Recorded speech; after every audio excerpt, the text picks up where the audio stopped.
Hello and welcome to the Random Wrestling Review.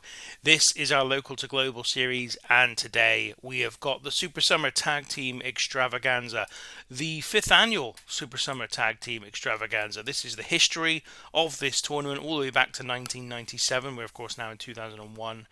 The first one was won by Bad Crew, then the Hart Brothers won in 1998, then Batista and Shawn Stasiak won it in 99, and then Shawn Stasiak won it again in the year 2000 with Mark Henry, his partner, this time around. So what's going to happen this year? Well, we already booked one match in the first night of the tournament on the last episode, and that's all Chris Harris and C.W. Anderson. No, that's not right. Red Alert, sorry. Red Alert against the Rebellion team of Chemo and Billy Kidman. Of course, Chemo and Billy Kidman have been on a journey of, not being very happy with each other for some time. But they team up for this tournament, and they're in the first round against Red Alert. Then we got the second tag team match of the night. We'll see Shawn Stasiak and Mark Henry against a team that have been rivals for them for a while, TJ Wilson and Teddy Hart, the Calgary Connection. And on this occasion, we're going to see Stasiak and Henry get the victory. Again, Stasiak and Henry have been a team that, even though they won this tournament last year, have also been at odds with one another. They did draw a line under it, and hopefully kind of build some trust again at the last event, but we'll see if that stays in place. We'll make this the storytelling match of the evening, I think, as well. So then the third match in the first round, we'll see the new team of... No, not one-on-one. We don't want that, do we? We want two-on-two. We'll see the new team of Chaz Warrington, if I could ever get this properly, Chaz Warrington and Glenn Ruth going up against Chris Harris and One Man Gang. So Chris Harris and One Man Gang, obviously part of Heart Incorporated. Glenn Ruth currently carrying an injury. Does that change what I'm going to do here at all? Because I'm going to have the Headbangers go through, but maybe that changes my thinking, because that means he's got to wrestle 2 nights in a row if he does that. You know what? It's not going to change my thinking. We're going to keep the Headbangers as winners. We'll make it 11 minutes, this one, though. Reasonably short contest. But it's going to be won by the Headbangers when... who's going to be the one to lose? In fact, we're not going to have a... Yeah, we've got to have a winner, haven't we? Chris Harris is going to lose. We're going to keep him strong, though. And he's going to lose by count-out finish. Yeah, he's going to lose by count-out finish. And that finish is going to come because...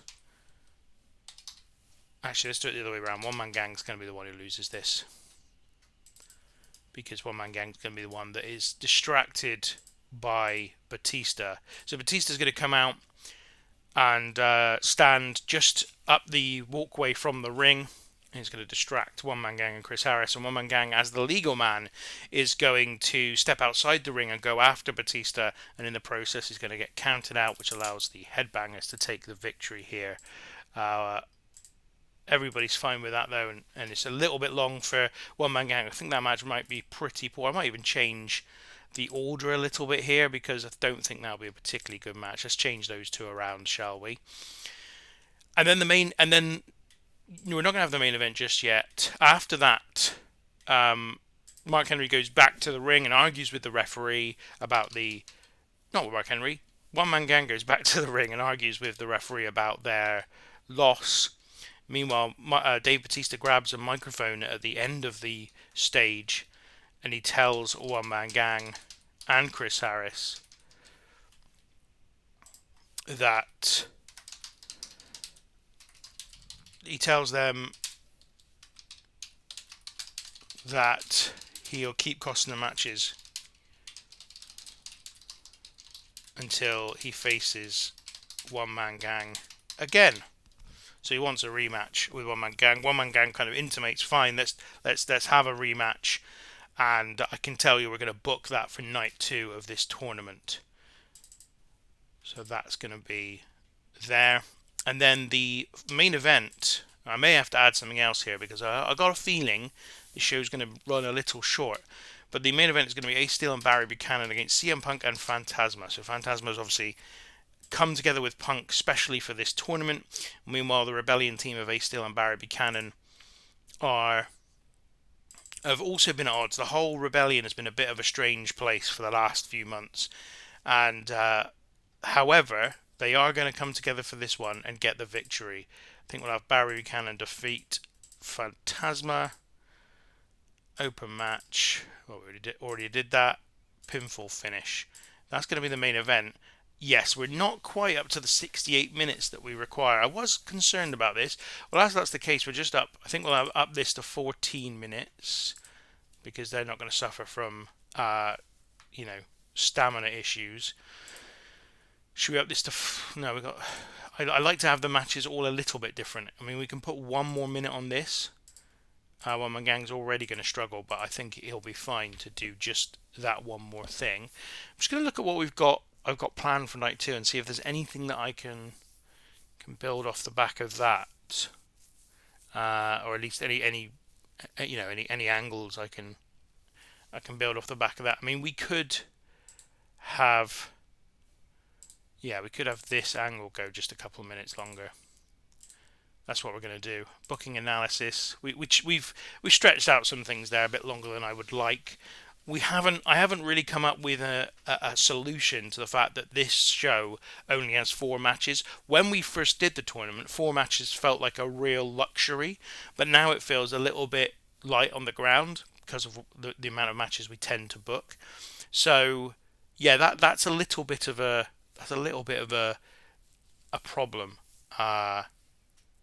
And we're going to have to sort that out maybe in time for next year's Super Summer Tag Team Extravaganza. Nevertheless, this is ready to go. We're not going to be penalised. We're all good there. It's time for us to run day 1 of the Super Summer Tag Team Extravaganza. And in front of 205 people, the biggest paid attendance in company history, we have the opening match, Red Alert versus Chemo and Billy Kidman. Won by Red Alert when C.W. Anderson pins Kidman. And during the match, we also had Chemo turn on Kidman. Now, you'll remember, that's not quite what we had. Chemo didn't turn on Kidman. He kind of just walked out on him, basically. Gave him a little slap and walked out. After Kidman had kind of inadvertently hit Chemo, and the problems between these two continue. Segment rating of 46, as Kidman and Chemo both 47, Charlie Haas 46, C.W. Anderson up to 40. So this was strong performances all round as Red Alert progressed to the semi-final of the Super Summer Tag Team Extravaganza tournament. Then the Headbangers faced Chris Harris and One Man Gang in a match that went 12 minutes and 3 seconds. One Man Gang was counted out when Dave Batista distracted him, and One Man Gang went out to confront him, and then he got counted out. The Chris Harris carried this match at 51, although One Man Gang did a 43. The two Headbangers weren't great. Glenn Ruth was affected by injury, but you can see that the segment rating being 40 suggests that One Man Gang and Chris Harris certainly held up their end of the bargain, even though One Man Gang was visibly tiring towards the end. So a segment rating of 40, and the Headbangers are through to the semi-final. Then after the match... Oh no, I didn't move the angle. Oh well, just pretend the angle came out after that. We're gonna see the angle in a minute, but just pretend that the order was flipped around. This is because I moved the order of the matches and then didn't also do the corresponding move in terms of the angle, which was really silly of me. Excuse me for that one. So next up, we have another tag team match. Shawn Stasiak and Mark Henry defeat Calgary Connection in 12 minutes and 50 seconds when Shawn Stasiak pinned Teddy Hart. A segment rating of 42. Teddy Hart was a 46. Stasiak down to a 39, which is a shame because he's been better than that for long periods. Mark Henry is 31, and he's got a gimmick that's getting stale, so I'll just make a note to change his gimmick. But yeah, a little bit worried about Shawn Stasiak and the fact that he's down to 39 here. TJ Wilson at 29, which is on par for him. Still a segment rating of 42, still a good tag team match, but yeah, a little bit of a disappointment in terms of the performance of one or two of the individuals in this match. Then we have the angle that we were pretending actually did come after the match between the Headbangers, Chris Harris and One Man Gang. Effectively, Batista kind of one-man gang goes back to the ring to protest about the fact that he's been counted out. Batista, meanwhile, grabs a microphone and tells one-man gang and Chris Harris that until he gets a rematch against the one-man gang, he is going to continue to cost one-man gang and Chris Harris, if he teams with him, their match every single time. This is because obviously he also did the same thing on the last show. One Man Gang intimates that he wants the match now, and Batista shakes his head, nods his head as if to say, right, fine, we'll face each other in 2 weeks' time at the next show. And so we get to the main event, and it is a 51 rated main event. You can always count on CM Punk to come up with the goods. And here, Ace Steel and Barry Buchanan beat Punk and Phantasma in 15 minutes and 4 seconds when Buchanan pins Phantasma with an axe kick. Ace Steel did a 46, but it's CM Punk on a 50 that's really impressed this one. Phantasma did a 41 though, so that's really good, and Barry Buchanan a 40. Ace Steel is still being hinted at a babyface turn, and I'm still not fully decided on what we're going to do with that, whether that's actually going to happen or not. And Barry Buchanan was really off his game here. So a segment rating of 51, a really good main event to finish night one of this tournament. And that is everything that we had to do. An overall rating of 48. CM Punk is going to be praised for a great performance. He was easily the best wrestler on the night. I think Chris Harris also was very good though. And I didn't see who the standout performer was in that one. I can't remember who the standout performers were in that one. I think Charlie Haas, Kimo, and Kidman were all pretty much on par, weren't they? So I'm just wondering whether we give a little bit of credit. Let's give some credit to Phantasma, who actually did his best performance so far in the company. So that is night one of the tournament out of the way. We're going to be heading towards night two in just a moment. Before we go any further, let's just take a look at the top 100, see if that kind of got anywhere for us. It was 8th best show of all time, and that main event ended up being here, 15th best match all time. So CM Punk delivering there. So without further ado, let's move forward, push on to night two of this tournament. Before I do that, I'm actually going to just check for definite that there's availability for everybody. We're not missing anybody yet. We're all good. In fact, it's still in July. We are all good. You can see RWR 100 looming in the distance, the 100th show in our history. And that'll, of course, be in our next episode after we've done today the second night of the Super Summer Tag Team Extravaganza. We're going to go straight through the end of July and into August. Usually the Super Summer Tag Team Extravaganza takes place in August, but we had to shift it forward 2 weeks because we wanted to make a big deal of the 100th show, and it being the 100th show. And I am hoping to bring in one or two nostalgia acts for the company, although, to be honest, my options are limited. My two main targets for that were going to be Michael Modest and Blitzkrieg, and both are signed to exclusive written deals with the UWA. I might see if I can explore a talent trading deal with them, or something with them ahead of that show, but I would be very, very seriously doubtful that they'll enter into that, given that we are a pretty insignificant company, certainly in comparison to them. So I think we're going to have to live with not having either of them on the show, but we do have a couple of others that we might bring in for that one as a sort of, this is the celebration of 100 shows, so we're going to bring in perhaps a couple of people from our past. But we'll see. We'll wait and see, how that all works out. Now we've got a bit more time here, a few more days until the game resolves to its next show. So just enough time to ask me that if you've enjoyed this episode, despite my verbal deficiencies on this particular episode, then give us a like, hit the like button, hit the thumbs up. That'd be very much appreciated. And if you haven't already done so but are following along with this series, give us a subscribe as well. All of those numbers help us out. And as I've said many, many times before, give us your thoughts on this series. I've really been interested in hearing people's comments about the things that we've done, things that we've delivered, the stories we've got going, the trajectory of different wrestlers, predictions for the future, all that kind of stuff. Please get and do that, because that really is interesting for me. So we're just about done in terms of this progression. It's taken a while, but we have gone through a month, I suppose, which is probably part of it. And here we are. We arrive with Lex Luger joining the Body Donners. Now, the Body Donners, it should be said, are a very different proposition than what they were in real life by this point. I'll show you here in terms of their stables. So we've got here the Body Donners are Al Snow, Lex Luger, and Road Warrior Animal. Completely different from what they were in reality. I think they originally did have Sonny and Skip, but they've gradually just disappeared and they've left these three around. The Block is Goldust, Shawn Michaels, Ahmed Johnson, and Psycho Sid. Million Dollar Corporation is Kama, Paul White, The Big Show, and King Kong Bundy. And Camp Cornette is Cornette, 123 Kid, and Triple H. So fascinating stuff there.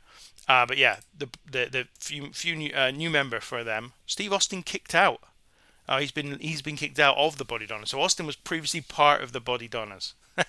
That's where we were in terms of the Block and everything. So major storylines going on there with the stables, Body Donners, the Block, and the rest of them. We, however, have a show to put on, and it is night 2 of the Super Summer Tag Team Extravaganza. This is a bit more. There's a bit more to this night, as is always the case, because we have to add a couple of other matches that are not part of the tournament. So first of all, Charlie Haas and C.W. Anderson go at it with Ace Steel and Barry Buchanan in the opener. Let's look at the match history between these two, because obviously Ace Steel and Barry Buchanan defeated Red Alert all the way back in 1998. That was early in their career. Red Alert then beat them back in September 99 at the 4th anniversary show. They've also then faced each other again at Showdown in November of 99. I think that probably was... Would that have been in defense of tag team titles? I think probably would have been. We have the... Then, of course, just recently, at Party in the Sun back in June, Red Alert won the Northwest Tag Team titles from Ace Steel and Barry Buchanan. So, plenty of matches in the past between these two. And we've got another one here. Work the Crowd match, I think. And the winner is going to be Charlie Haas, and he's going to pin Barry Buchanan. And the Red Alert make it to the final for the second year in a row. They made it, you'll see here, if we go back to this particular screen. The final last year was Mark Henry and Shawn Stasiak against Red Alert. And so Red Alert make it to their second successive SSTT Extravaganza tournament final.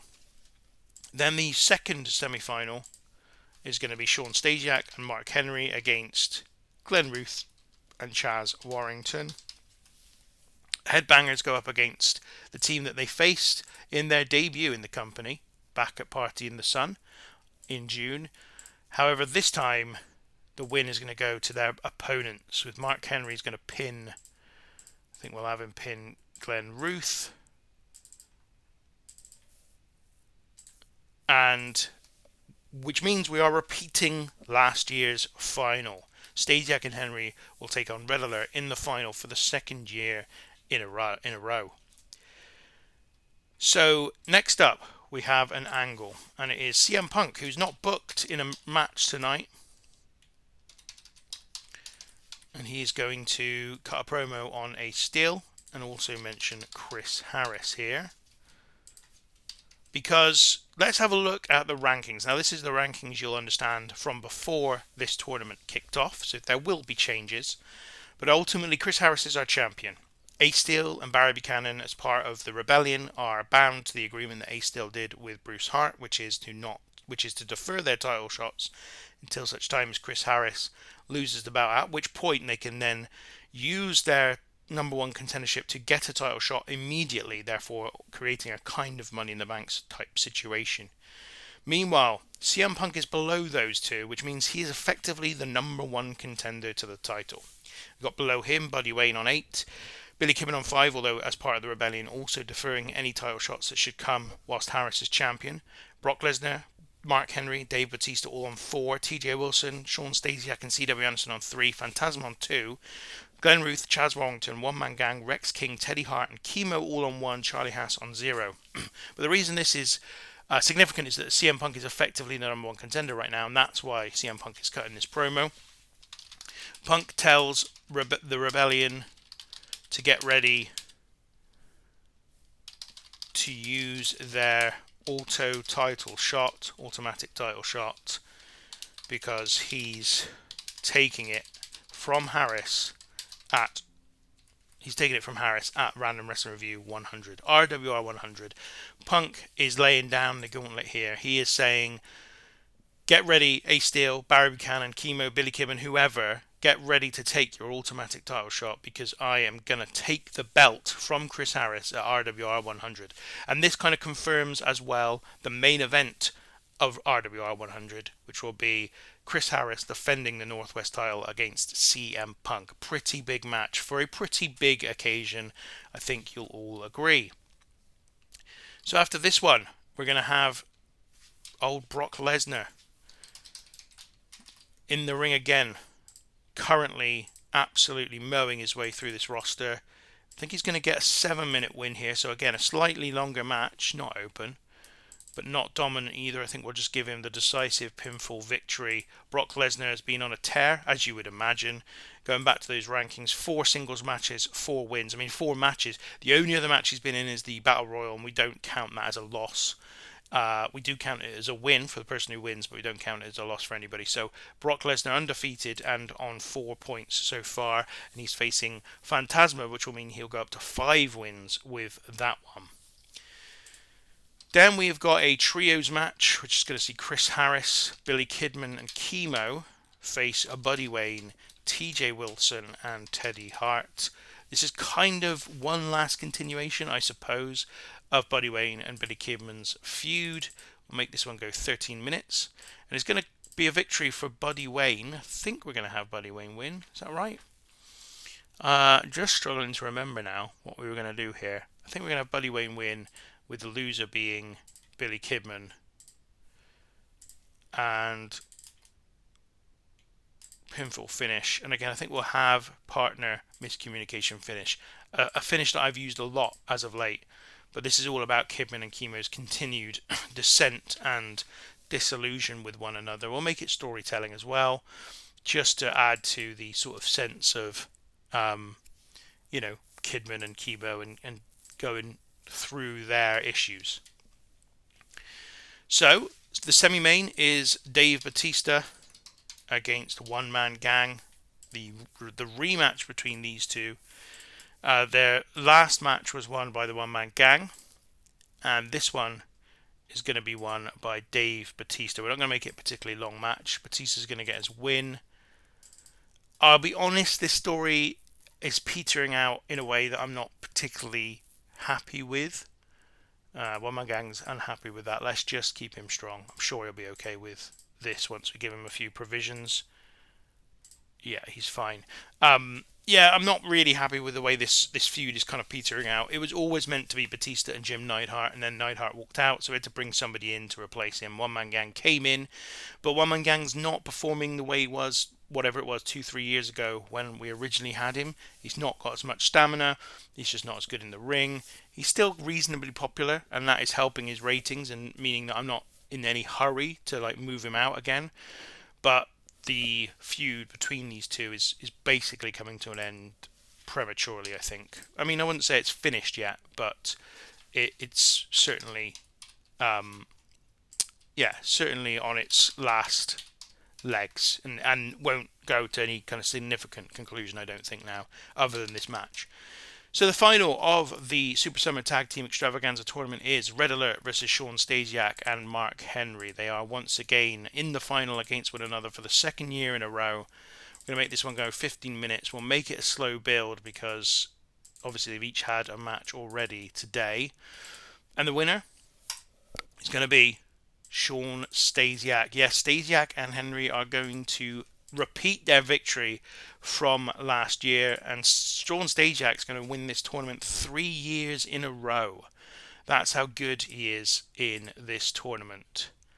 That's how good he is. 3 victories in a row for Shawn Stasiak and 2 for Stasiak and Mark Henry, and Red Alert lose the final for the second year in a row as well. So that is the second night of the Super Summer Tag Team Extravaganza. I think we're ready to do this, so let's have it. For 220 people now in the Marshall Center, so we're continuing to increase our popularity, and a great match to start off as Red Alert defeat Ace Steel and Barry Buchanan in 13 minutes and 3 seconds, when Charlie Haas pins Barry Buchanan, a segment rating of 51. Haas back up to a 48, so he's returning to some of the form that we were seeing before he was injured. Ace Steel on 47, Barry Buchanan on 45, C.W. Anderson on 42. Red Alert really benefiting from this victory. Of course, they are also the RWR Northwest Tag Team Champions, which doesn't hurt. A great match to start things off on this show. Then the second semi-final, nowhere near as good. Segment rating of 39. Obviously, Glenn Ruth was affected by injury. Chaz Warrington did a better performance, though, in this one, which is great. Stasiak was better again, and Mark Henry. So everyone better than their last matches. The segment rating of 39 is not bad. I mean, it says a lot how far we've come. I'm like a little disappointed by a 39 rated match. But Stasiak and Mark Henry progressed to the final here after Henry pins Glenn Ruth with a big splash. So next up, we have CM Punk cutting a promo on both Ace Steel and Chris Harris. Now, CM Punk comes out and he talks about the fact that the Rebellion need to get themselves ready to use their automatic title shot, because at RWR 100, he will be taking the title from Chris Harris. Punk says that he is the presumptive number one contender because Ace Steel and Barry Buchanan continue to defer their title shots, and he's then the next top contender on the list. And he says he will face Harris and defeat him at RWR 100. And he says to Ace Steel that before he cashes in and takes his opportunity to defeat or try to defeat a beaten down, worn down, hurt CM Punk after Punk's beaten Harris, he tells him to do two things. First of all, look in the mirror and make sure that you can live with yourself trying to win the title that way. He reminds Ace Steel of the way Steel himself lost the title back just over a year ago at the Lottery Brawl in 2000, when Ace Steel won the title against Dan Severn in the opening match of the night, and then 1 hour later was put in an impromptu match with Dave Batista, which Batista then beat him, and meant that Steel held the title for just 1 hour. And Punk says, look in the mirror and see if you can do that to somebody else. But on top of that, make sure you don't miss, because believe me, I am going to be prepared for any eventuality on that night. So Punk sending a message to Ace Steel, sending a message to Chris Harris. He wants the title and he's coming for a RWR 100. Big segment rating of 53 here. CM Punk, best wrestler probably in the company in terms of in-ring. And in terms on the mic, he's the best now, especially that James Storm has gone. Remember that giant rating that James Storm got for his goodbye? It was unbelievable. But Punk is sort of reaching those kind of heights as well now with his angles. Then we have Brock Lesnar versus Phantasma in a 40 rated match. Brock Lesnar continues to improve. In fact, this was a match where Lesnar was off his game. He only did a 35 in-ring performance, but this was still his best match, I think, since coming into the company. A 6:53 match by pinfall with an F5. Phantasma did another 39 here. We're giving Brock Lesnar the big monster push, his 5th victory in a row. He's getting quickly up the rankings, and he's exploding onto the scene, as you might imagine you'd have to do with Lesnar. You can't really do it in a subtle way, that's for certain. Then we have a trios match: Chris Harris, Billy Kidman and Chemo against Buddy Wayne and the Calgary Connection. And what's here? Showing true unprofessionalism. A clearly unhappy Chemo completely phoned in his performance. It was clear to everyone that he wasn't trying at all. Despite that, he still did a 42 in-ring performance here. Billy Kidman a 45, Chris Harris a 48, Teddy Hart a 45, Buddy Wayne a 43, TJ Wilson just a 28. But I don't know if that thing with Chemo, whether he's got more angry or just that he's just not happy at the moment. I don't know what that is. Anyway, he may have phoned in his performance, but this is still a 44 rated match. It could have been better, I guess, if he hadn't done, because there were lots of big performances in this one. Buddy Wayne and Calgary Connection get the win when Buddy Wayne pinned Billy Kidman after bad miscommunication between Kidman and Chemo. So on to the semi-main, and Dave Batista defeats One Man Gang in a 39 rated match. Batista's gimmick is getting stale, so let's just make sure we note that too, because we're going to have to tweak that as well as Mark Henry's. One Man Gang just a 39. He was visibly tiring towards the end, probably a bit too long for him. Batista, though, I think not only was his gimmick getting stale, but that feels to me like a poor performance for Dave Batista from what we've seen in the past. Segment rating nonetheless of 39. And 11 minutes and 18 seconds, Batista gets the win to kind of end this feud. I mean, I think I'll keep the storyline going just for the heat benefits in the future if we have matches that include both men. But in the main, this story is pretty much done. So we come to the final of the Super Summer Tag Team Extravaganza, and it's not the best match, a 46 rated match, which is obviously nowhere near as good as the opener, but still decent. Stasiak and Henry win the match in 15 minutes and 7 seconds when Stasiak submits Anderson. And Stasiak and Mark Henry win the Super Summer Tag Team Extravaganza titles for the second time in a row, the third time in a row for Shawn Stasiak. And you can see here Mark Henry only did a 32, and that was probably the main reason why this didn't hit the levels we were hoping for. Charlie Haas a 46, C.W. Anderson a 43, he's in a good vein of form at the moment. And Stasiak a 42, so it's really Henry's performance that didn't keep up with everybody else's, but a segment rating of 46 is not going to be a problem, really. So an overall rating of 47. Stasiak and Henry, the second victory in this tournament in a row. We also had the Batista one-man gang feud effectively come to an end. Brock Lesnar get another victory. Punk laying down the challenge, well not the challenge, but the gauntlet effectively to everybody, saying he's going to win the title at RWR 100 against Chris Harris, which will obviously be the main event of the next event we do. And meanwhile telling A Steel to A, check his conscience to see if he really wants to take his shot at Punk when Punk beats Harris, and B, make sure he doesn't miss if he does take the shot. So let's make the speech, and I think we're going to have to praise Punk for the angle or the promo that he cut. Charlie Haas also complimented on a good performance. He was very good in his match. And was there anybody else I specifically wanted to call out? I don't think there was. Actually, yes, C.W. Anderson. He was good. This was one of his best. In fact, I'm going to point him out as a good example. A very consistent and appreciated member of the roster who does get forgotten about, I think, a lot of the time by all of us. But he is still very, very good and still has a lot to offer. And that is the Super Summer Tag Team Extravaganza for another year. Let's just make it absolutely official. There they are, Stasiak and Mark Henry, second year in a row for them, winning the tournament. Stasiak's now won it 3 years in a row. This is his tournament. He's making it his tournament with those victories. In terms of top 100s then, that's not what I'm going for. In terms of top 100s then, let's go to it properly. Neither of these days were amongst the very best shows, but they were still both in the top 15, 9th and 13th position. In terms of matches, that other match that did a 51 or 52, was it, in the opener? Can't find it now. Where is it? It was Charlie Haas and Red Alert. There you are, Red Alert. A Steel and Barry Buchanan, 51 rated, 13th best match of all time. We also had the 15th best match of all time on the night before. That time that was in the main event, which just helped that particular show. And I think that's about it, really. That was in the that was on these two nights. Yeah, not seeing anything that kind of that went higher. I'm just going to look at the prestige of that, because I don't think that was as good as the last, or it was 1 point better than the last final. So a whole year and they've done 1 point better. The prestige of this is right up there. Well, it is for us anyway. 45, I think, is the most prestigious title we've got in the company. Anyway, we've gone over time, so I should stop right there. Continue to ramble otherwise. Next up, it's the 100th event in the Random Wrestling Revue's history. That is massive. Can't wait to do it. I'll catch you when we do it, and I'll see you then.